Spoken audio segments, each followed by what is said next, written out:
Í þessari kynningu ætla ég að segja frá vinnu við hverfiskipulag fyrir Valla- og Stígahverfi í Grindavík. Ég heiti Erla Bryndís og er landslagsarkitekt hjá Verkís verkfræðistofu en við önnumst ráðgjöf við verkefnið.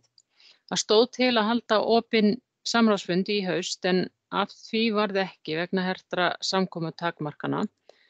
Þá var ákveðið að prófa að færa samráðsvinnuna á netið þannig að íbúar geti kynnt sér vinnuna og komið á framfæri á ábendingum og gefið sér bara góðan tíma í það heima í stofu.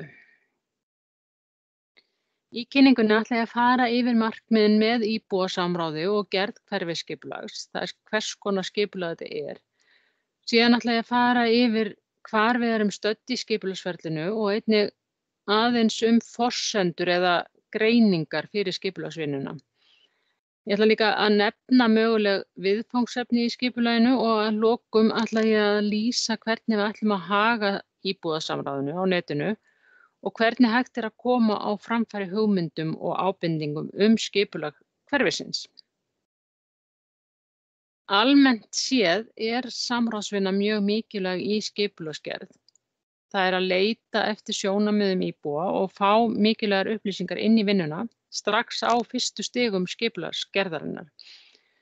Í því felst að kynna vinnuna við hverfiskipulagið og helstu forsendur en ekki síður að fá fram sjónarmið íbúa inn í vinnuna. Aðalatriðið er að eftir samráðsvinnuna liggi fyrir hvað íbúar svæðisins vilja leggja áherslu á.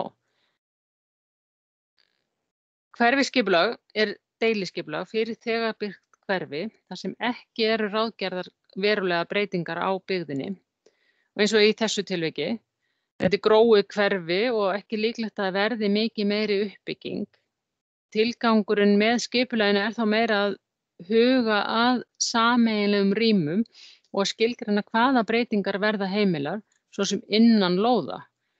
Og á vissan hátt er verið að búa til grunn fyrir leyfisveitingar svo að ekki þurfa að fara í þungt skipulagsferli ef að ná til dæmis að gera bara litla breytingar á húsi eða byggja bílskúr eða eitthvað þess háttar.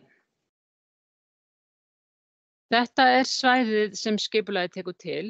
Það er norðvestur hluti Grindavíkur. Það er svæðið sem liggur vestan Grindavíkurvegar og norðan Efstahrauns.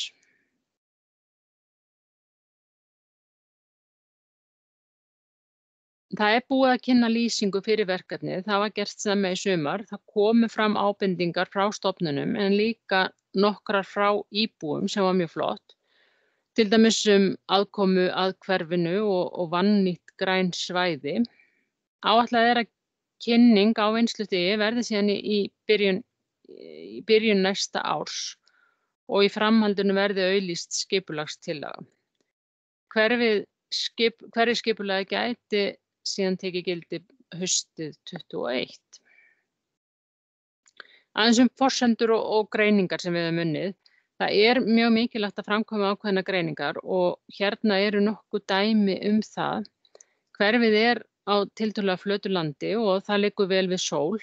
Annar mikilvægur þáttur eru innviðirnir eins og helstu veitur. Hérna líka greining á byggðamynstrinu. Almennt eru byggingar á einni hæð. Aðeins tveggja hæða hús í hverfinu og þetta er tiltölulega ung byggð. Það er að byggjast frá 73 til dagsins í dag. Og megin þorri húsa eru einbýlishús, en það eru líka nokkuð af parhúsum og raðhúsum, en það er tiltölulega lítil þjónusta innan hverfis. En það er frekar stutt í ýmsa þjónustu utan hverfisins, svo sem skóla, íþróttastarf og verslun. Og innan hverfisins er nokkuð af gönguleiðum þvert á gatnakerfið og tengingar út úr því. Við höfum líka reiknað áætlaðan göngutíma í skóla, annars vegar fyrir 1. til 3. bekk og hins vegar fyrir 4. til 10. bekk. Og dekkstu svæðin síðna 15 til 20 mínútna göngutíma en ljósustu svæðin eru þá 5 til 10 mínútur. Og við höfum líka greint tímann sem tekur að fara í verslun og íþróttamannvirki. Við erum búin að skoða dreifingu á grænum svæðum þau eru almennt mikil gæði í þéttbýli og hérna greinum við annars vegar öll græn svæði og hins vegar eru þau flokkuð eftir gerð og hlutfall grænna svæða er nokkuð hátt í hverfinu. Eins mikilvægt að þekkja náttúrufarið, norðan og austan áttir eru ríkjandi á svæðinu. En snúum okkur aftur að gerð hverfisskipulagsins og viðfangsefnum þess. Hér er að ræða vandað og vel byggt hverfi og spurningin snýst því að gera gott hverfi ennþá betra. Það gæti til að snúast að styrkja almenningsrýmin, opnu svæðin og stígana og jafnvel auka gróður og gera svæðin aðgengilegri. Það er annað mikilvægt viðfangsefni varðar byggingar og framkvæmdir á lóðum. Það þarf að setja skilmála hvað verður heimilt að framkvæma. Til að leita eftir ábendingum íbúa höfum við fært samráðið á vefinn. Við höfum sett upp spurningakönnun eða spurningalista og samráðsvefsjá sem er að finna á heimasíðu bæjarins. Þar er hægt að koma á framfæri hugmyndum og ábendingum og það er reiknað með að samráðsvefurinn verði opinn í desember og fram yfir áramótin. Í framhaldinu verður svo skoða hvort það sé grundvöllur fyrir litlum umræðufundum einstök málefni sem færu þá líka fram á netinu og jafnvel frekari samráðsvinnu. En það fer eftir viðbrögðum og hvort þau gefi tilefni til þess og þetta verður kynnt síðar. Niðurstöðurnar af þessari vinnu verða svo nýttar við gerð tillögu að hverfisskipulagi. Í spurningakönnuninni eru 3 meginspurningar og þær eru hver er sérstaða hverfisins og hvað er mikilvægt að styrkja. Þetta gæti til dæmis verið eitthvað mikilvægt fyrir hverfið, kannski eitthvað svæði sem krakkar eru að nýta eða gönguleið sem er skapast og er mikilvægt að halda í og jafnvel styrkja. Bæta þessa gönguleið. Önnur spurning er hvaða þætti eða svæði er mikilvægt að bæta í hverfinu. Og þá erum við að hugsa til dæmis gönguleiðanetið nógu gott, vantar fleiri leiksvæði eða eru kannski hættulegi staðir í umferðinni sem væri gott að koma á framfæri eða eitthvað þess háttar. Og síðasta spurningin er hvaða sérstöku heimildir er mikilvægt að fjalla í nýju skipulagi. Þetta eru þá spurningin hvað ætti að vera heimilt að framkvæma í hverfinu.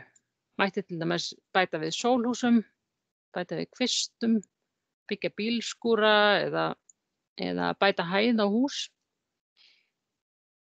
Þessum spurningum er síðan hægt að svara í samráðsvefnum og koma á framfæri ábendingum í gegnum vefsjána. Það er að tengja ábendingu við stað eða svæði sem að teikna inn á kort í vefsjáni. Og ég ætla að sýna ykkur hvernig samráðsvefurinn virkar. Hann er einfaldur og allir ætti að geta nýtt sér hann.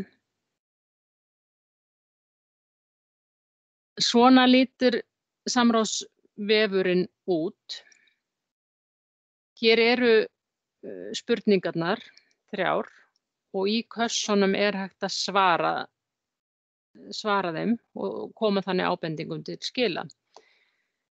Það er líka hægt að teikna í vefsjána eins og ég sagði áðan og koma ábendingum þar til skila og það er svona vefsjá með hverri spurningu.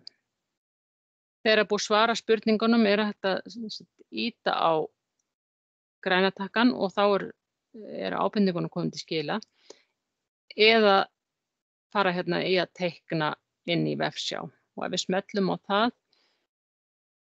þá birtist annar flipi með korti af svæðinu. Það eru 3 tól til að teikna með, annars punktur eða lína eða að teikna inn svæði.